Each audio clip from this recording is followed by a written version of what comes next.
सूत जी महाराज कहते हैं कुछ स्थान विशेष टू विशेष है, जहां जाने पर, जिनकी पूजा करने पर, जिनका सानिध्य प्राप्त करने पर, अर्चन वंदन करने पर मनुष्य को मनवांछित फलों की प्राप्ति होती है। जो चाहते हैं वो मिल जाता है उन स्थानों पर चलने पर। वो हैं भूत बावन भोलेनाथ के 12 ज्योतिर्लिंग। कितने? 12 ज्योतिर्लिंग, जहां नित्य निरंतर भूत भावन भोलेनाथ आज भी वास कर रहे हैं। बोलो राधे राधे। ऐसे धीरे नहीं, जोर से बोलो। और तीसरे ज्योतिर्लिंग महाकालेश्वर, उज्जैन नगरी में। अकाल मृत्यु वो मरे जो काम करे चांडाल का, काल उसका क्या करे जो भक्त हो महाकाल का। महाकालेश्वर महादेव के नमः। पार्वती पते।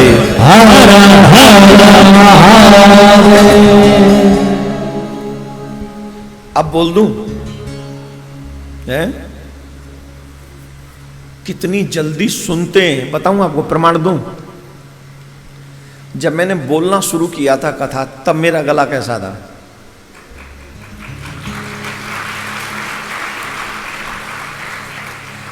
और हमने उनसे कह दिया अब आपकी कथा आप ही पूरी करो।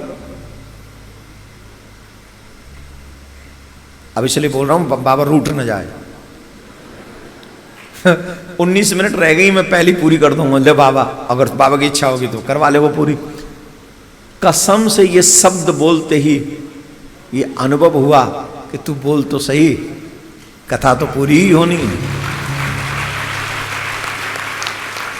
और वो गले की कंडीशन अलग थी, अभी की कंडीशन अलग है।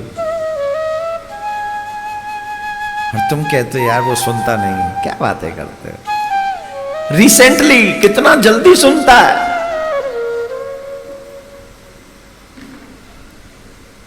राम नाम अति मीठा है, कोई गा के देख ले। आ जाते हैं राम कोई, आ जाते हैं शिव कोई, आ जाते हैं प्रियकांत कोई।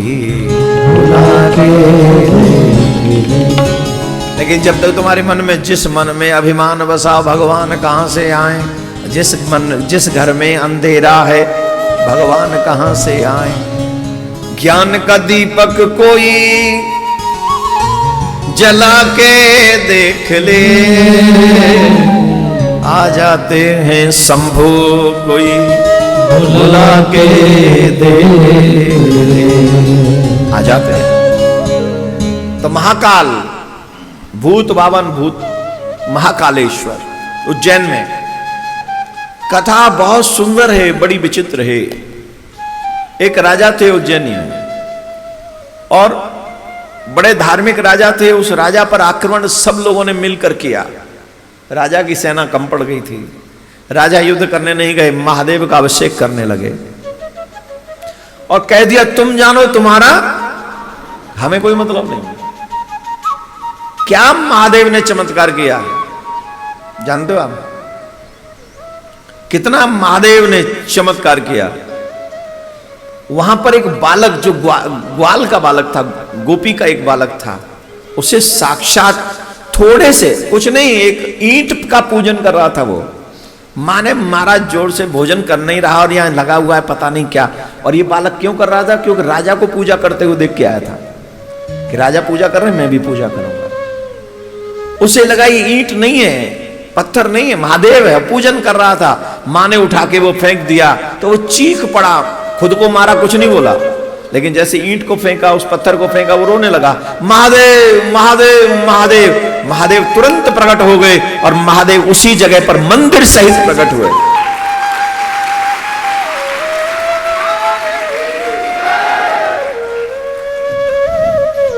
और वहीं पर ज्योतिर्लिंग के रूप में स्थापित हुए। राजाओं ने जब सुना कि भैया इसके यहाँ तो बड़े बड़े भक्त हैं, बालक के निवेदन पे भगवान प्रकट हो गए, तो राजा भी बड़ा धार्मिक है, शिव जी का भक्त, शिव के भक्तों से कभी द्वेष नहीं करना चाहिए। एक और निवेदन, भगवान के भक्तों से कभी द्वेष नहीं करना चाहिए, भगवान के भक्तों से कभी झूठ नहीं बोलना चाहिए, भगवान के भक्तों से कभी कपट नहीं करना चाहिए। आप भगवान के भक्तों से जब कपट करते हो ना, तो वो भगवान से ही करते हो। मेरा निवेदन है, झूठ पे कंट्रोल करो। आप अगर झूठ बोलोगे ना, तो आपका जो सत्य है वो नष्ट हो जाएगा, आपका पुण्य नष्ट होगा। रामचरितमानस कहता है, नहीं असत्य सम पातक पुंज, असत्य के समान कोई पातक नहीं है। और सत्य के समान बोले, धर्म न दूसर सत्य समान। राजा बलि ने 3 पग भूमि देने का संकल्प किया था, 2 पग में चला गया था। तो जानते हो भगवान ने क्या कहा था, तुझे नरक जाना पड़ेगा। क्यों? तेरा संकल्प पूरा नहीं हुआ, तूने झूठ बोला मुझसे। तो राजा बलि ने अपने आप को लिटा दिया, बोले लीजिए, मुझे नाप लीजिए, मेरा संकल्प पूरा हो गया। तन भी आपका, मन भी आपका, धन भी आपका। तो तीसरे ज्योतिर्लिंग महाकालेश्वर, चौथे जो ज्योतिर्लिंग हैं वो मध्य प्रदेश में नर्मदा नदी के तट पर ओंकारेश्वर हैं। 5वें जो ज्योतिर्लिंग हैं वो केदारनाथ हैं। 6ठे जो ज्योतिर्लिंग हैं वो भीमा शंकर हैं। 7वें जो ज्योतिर्लिंग हैं वो विश्वनाथ हैं। 8वें जो ज्योतिर्लिंग हैं वह त्र्यंबकेश्वर महाराष्ट्र में है। 9वां जो ज्योतिर्लिंग है वो बैद्यनाथ झारखंड में स्थित है। जो 10वें ज्योतिर्लिंग है वह गुजरात में स्थित है। नागेश्वर महाराज जो 11वें ज्योतिर्लिंग है वो रामेश्वरम, वो तमिलनाडु में, जो भगवान श्री राम के द्वारा ही स्थापित किए गए हैं, इसलिए उनका नाम रामेश्वर है। बोले रामेश्वर महादेव की। और 12वें ज्योतिर्लिंग है घूष्मेश्वर महादेव। यहां 2 बहनों की और एक ब्राह्मण पति की कथा आती है। बड़ी बहन ने छोटी बहन का विवाह जबरदस्ती अपने पति से इसलिए करा दिया क्योंकि उसको संतान नहीं हो रही थी। शॉर्ट में एक कथा सुना के 12 ज्योतिर्लिंग की कथा पूरी कर देंगे हम। खुद को संतान नहीं हो रही थी, छोटी बहन का विवाह करवा दिया। संयोग से वो शिव भक्त थी, पार्थिव शिवलिंग निर्माण करती थी। उसको छोटे बहन को पुत्र हो गया। पुत्र होते ही वो जलने लग गई।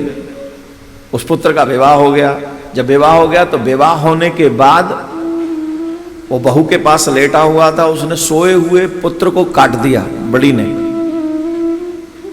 और तालाब में फेंकाई। और उसकी भक्ति में कितनी शक्ति थी जानते हो? पुत्र मर गया है ये सुनकर भी उसने पार्थिव शिवलिंग बनाना नहीं छोड़ा। पहले पार्थिव शिवलिंग बनाए, अभिषेक किया, विसर्जन करने गई तालाब में। जब विसर्जन कर रही थी महादेव प्रकट हो गए, मैं तुझसे प्रसन्न हूं। महादेव ने कहा मैं तो इसे छोड़ूंगा नहीं, इसने तेरे पुत्र को मारा है। कहा प्रभु मेरी बहन को कुछ मत कहना, अगर वो नहीं होती तो आज क्या मुझे आपका दर्शन होता? उसी के कारण आपका दर्शन हुआ है। आप कृपा करिए, आप क्षमा कर दीजिए उसे और आप यहीं विराजिए। तो उस भक्ता की भक्ति से प्रसन्न होकर श्री महादेव घूष्मेश्वर महादेव बनकर, ये भी ज्योतिर्लिंग महाराष्ट्र में विराजमान है। ये 12वां ज्योतिर्लिंग है। पहला ज्योतिर्लिंग कौन सा है?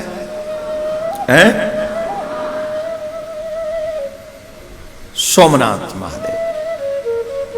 एतानि ज्योतिर्लिंगानि सायं प्रातः पठेन्नरः सप्त जन्म कृतं पापं स्मरेण विनश्यति।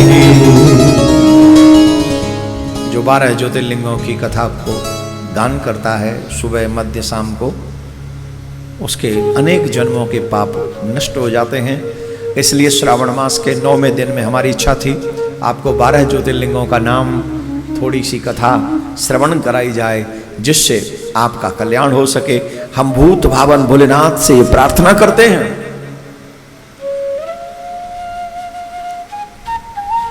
जो लोग पहलगाम में, प्रयागराज में, प्लेन क्रैश में, अहमदाबाद में असमय जो सनातनी गए हैं, भूत भावन भोलेनाथ उनकी आत्मा को शांति दे, और जो सनातनी हैं उनकी सुरक्षा करे, सनातनी परिवारों की रक्षा करे, आपको सुखी समृद्ध करे, आपका कल्याण करे, और आपकी बुद्धि शुद्ध हो, भगवान के चरणों में लगे, आपकी संतति भी संस्कारी हो, सनातनी संतति, माथे पे तिलक, गले में कंठी, हाथ में कलावा, मुख में भगवान का नाम, सर पे शिखा रखने वाली हो और भगवान का आशीर्वाद प्राप्त करने वाली हो। हम ऐसी प्रार्थना आज करते हैं। शिव महापुराण छोटा नहीं, बहुत बृहद है, फिर भी यही निवेदन करेंगे, हे नाथ, आपने 1,00,000 श्लोक कहे, व्यास जी ने उसे 24,000 श्लोकों में, और हम तो 24 श्लोक भी नहीं कह पाए।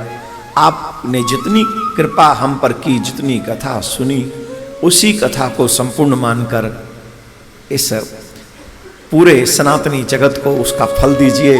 हे नाथ, जैसे कोई गंगा पे जाता है और गंगा पे जाके वहां से गंगा जल लाता है एक लोटा में, उसको पूछे तो क्या है, बोले गंगा है।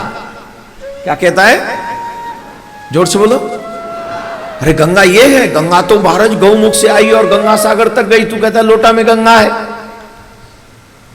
तो जैसे लोटा में आने वाली भी गंगा है, वैसे ही हमने जो 9 दिन में यहां कही है वो भी शिव महापुराण की ही कथा है।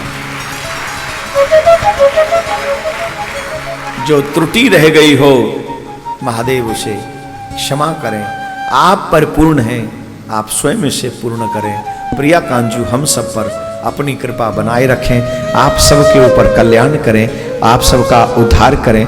आइए एक श्लोक हम बोलेंगे, सभी हाथ जोड़ लें और एक श्लोक उच्चारण करेंगे सभी लोग। शिवे भक्ति, शिवे भक्ति, शिवे भक्तिर्भवे भवे, अन्यथा शरणं नास्ति, त्वमेव शरणं मम, त्वमेव शरणं मम, त्वमेव शरणं मम।